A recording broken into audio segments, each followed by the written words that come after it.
pengorbanannya, kita semua dapat diselamatkan. Katakan amin. Saudara, kalau dulu orang Yahudi, saudara, yang merayakan Paskah, mereka menyembelih anak domba. Tertulis di Keluaran 12, saudara bisa baca nanti. Oh saudara, mereka sembelih itu anak domba, saudara, dan darahnya mereka, oh saudaraku.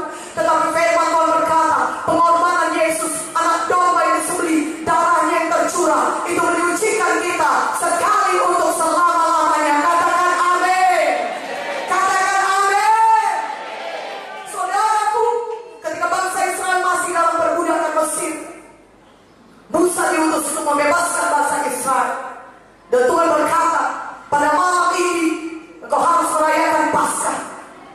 Dan Tuhan berkata, ada tulah yang terakhir kali bagi bangsa Mesir. Itu tulah apa? Tulah kematian, saudara. Pasti ada kematian di setiap keluarga, saudara. Ya, anak sulung mati, saudara. Dan dengan tulah yang demikian akan menimpa semua orang bangsa Mesir. Dan bangsa Israel hidup di tengah-tengah bangsa Mesir. Tapi apa kata Tuhan kepada bangsa Israel? Engkau harus potong sembelih anak domba. Engkau curahkan darahnya, dan darahnya kau sapukan di jenam pintu di rumahmu. Di jenam pintu sebelah kiri, kanan, dan atas kau sapukan itu. Dan kalau nanti malam malaikat mau berjalan, maka kalau aku lihat ada darah di muka pintu rumahmu, maka aku akan melewatinya. When I see the blood, I will pass over you. Kalau ada darah di muka pintu rumahmu, aku akan melewatinya. Tidak akan ada kematian di rumah itu. Bangsa Israel percaya kepada firman Tuhan. Mereka patuh, mereka buat demikian. Saudara, mereka sembelih anak domba yang tidak bercacat, yang bercela. Mereka sapukan darahnya di muka pintu rumah mereka.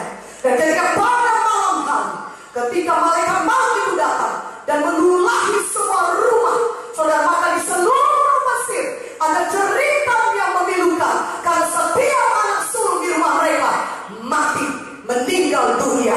Ada cerita yang kuat, saudaraku, memilukan, yang sangat menyedihkan. Tetapi di rumah bangsa Israel, di mana ada darah disapukan di jenam pintu rumah mereka, tidak ada satu kematian pun menimpa mereka. Kematian tidak bisa memasuki rumah mereka. Kenapa? Karena ada darah anak domba. Lebih dahsyat lagi, saudaraku, anak domba Allah Yesus Kristus sudah mati bagi saudara, mencurahkan darahnya bagi saudara. Sehingga firman Tuhan berkata dalam Yohanes 3:16, barang siapa yang percaya kepada Yesus tidak perlu binasa, tapi dosa-dosanya bisa disucikan oleh darah Yesus, sehingga saudara bisa beroleh hidup yang kekal. Saya mau katakan kepada saudara, apakah semua orang Mesir adalah orang jahat sehingga mereka mengalami kematian seperti itu? Tidak semuanya orang Mesir jahat, saudara. Banyak di antara mereka mungkin berprofesi sebagai dokter, saudara, pengacara, orang-orang baik yang kerjanya menolong orang lain. Tetapi ketika hukuman itu datang, mereka tidak luput dari hukuman. Mereka juga kena hukuman. Anak sulung di rumah itu mati, saudaraku, karena tidak ada darah di jenam pintu rumah mereka. Dan saya mau katakan saudara, apakah orang Israel semuanya baik? Tentunya tidak semua bangsa Israel baik. Mungkin ada beberapa yang baik, tapi pasti ada juga yang kelakuannya tidak baik. Bahkan mungkin dia orang jahat, mungkin dia seorang pencuri, bangsa Israel tersebut. Tetapi kenapa di rumah bangsa Israel tidak ada satupun kematian? Jawabannya, karena di muka pintu rumah bangsa Israel ada darah yang ditaruh di pintu rumah mereka.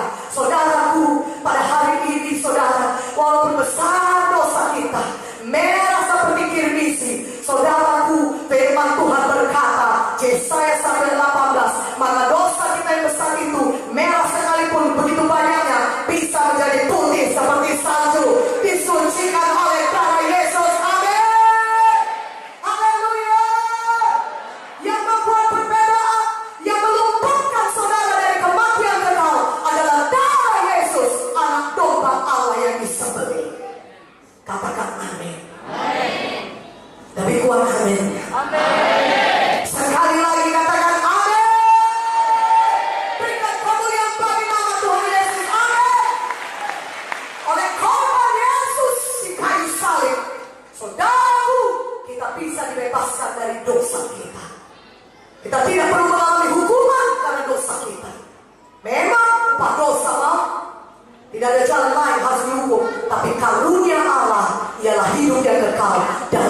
Kristus Yesus. Pada hari ini, saudaraku yang kekasih dalam nama Yesus, Tuhan mau kita semuanya selamat, mempunyai hidup yang kekal. Katakan amin. Biar kepastian keselamatan itu ada dalam hati saudara sekarang ini, bukan nanti. Saudaraku, kehilangan yang terbesar bukan kehilangan pekerjaan. Kehilangan terbesar bukan juga kehilangan uang, atau kehilangan rumah, atau kehilangan kedudukan. Saudara mungkin mengiyakannya. Dan saudara berkata ada kehilangan yang lebih besar, kehilangan kesehatan pun. Betul. Karena kerap kali orang, walaupun dia kaya, saudaraku, kalau dia penyakitan, kadang-kadang saudaraku dia akan menghabiskan semua uangnya supaya dia bisa sembuh. Dan saudara mungkin setuju kehilangan kesehatan lebih besar daripada kehilangan uang atau pekerjaan atau kedudukan.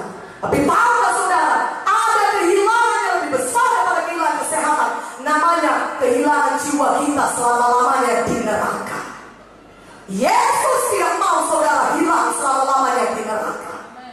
Tuhan Yesus mau semuanya saudara masuk ke surga, bisa memiliki hidup yang kekal selama-lamanya di surga. Untuk itulah dia menanggung penderitaan yang begitu berat di kayu salib. Untuk itulah dia merelakan nyawanya, saudaraku, diberikannya kepada kita. Darahnya tercurah di kayu salib. Untuk apa? Menyucikan kita dari segala dosa, sehingga kita percaya kepadanya. Darah Yesus menyucikan kita, membersihkan kita, dan kita layak masuk kerajaan surga. Berikan kemuliaan bagi nama Tuhan. Haleluya. Kalau nanti saudara baca Yohanes 3:9, Tuhan tidak mengendaki seorang pun binasa. Tuhan tidak mengendaki seorang pun binasa, tapi dia mau supaya semua orang diselamatkan.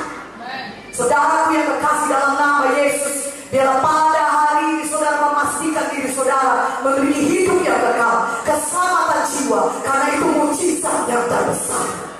Memang mujizat kesembuhan adalah mujizat yang besar, tetapi apa gunanya